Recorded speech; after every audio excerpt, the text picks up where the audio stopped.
క్రీస్తునందున ప్రియులకు ప్రేమతో వందనాలు తెలియజేయుచున్నాను. ఈరోజు దేవుడు మనకు చేస్తున్న వాగ్దానం ఏమిటనగా యెషయా గ్రంథము 54వ అధ్యాయము 15వ వచనం. నీకు విరోధముగా గుంపు కూడువారు నీ పక్షపు వారగుదురు.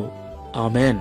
నా ప్రియమైన సహోదరి సహోదరులారా, ఈ లోకంలో జీవిస్తున్న మనము ఎంత మంచిగా బ్రతుకుతున్నా, ఎంత ప్రార్థనా జీవితం కలిగినా, ఎంత నెమ్మదిగా ఉన్నప్పటికీ మనమంటే గిట్టని వారు, సరిపోని వారు ఎవరో ఒకరు ఎక్కడో ఒక చోట ఉండనే ఉంటారు.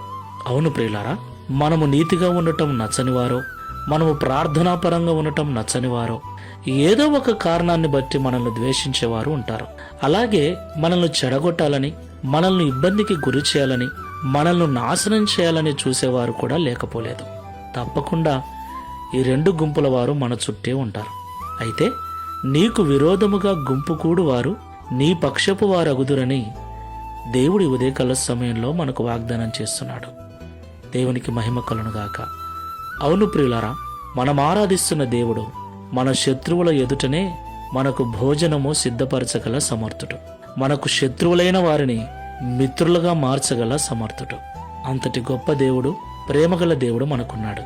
కాబట్టి మనకు విరోధముగా వినబడుతున్న మాటలను బట్టి, మనకు విరోధముగా మనుషులు చేస్తున్న ఆలోచనలను బట్టి భయపడక, దేవుడు చేస్తున్న ఈ వాగ్దానమును బట్టి విశ్వాసముతో ప్రార్థనాపూర్వకంగా ముందుకు వెళ్దాం. ప్రార్థన చేసుకుందాం. పరిశుద్ధుడైన ప్రభువా, ప్రేమగల తండ్రి, మీకు స్తోత్రాలు. ప్రేమ స్వరూపుడవునైనా నీవు ఎంత ఘోర పాపినైనా క్షమించగల మనసున్న దేవుడవు తండ్రి, నీకు స్తోత్రాలు. ఈ లోకంలో నీ బిడ్డలుగా జీవిస్తున్న మమ్ములను ద్వేషించేవారు, దూషించేవారు, మా నాశనాన్ని కోరుకునేవారు ఎవరో ఒకరు ఉండనే ఉంటారని మాతో మాట్లాడారు. అవును తండ్రి, కొన్నిసార్లు ఏ కారణం లేకుండానే నిందించేవారు, దూషించేవారు మా చుట్టూనే తిరుగుతూ మా నాశనాన్ని, పతనాన్ని కోరుకునేవారు ఉన్నారు.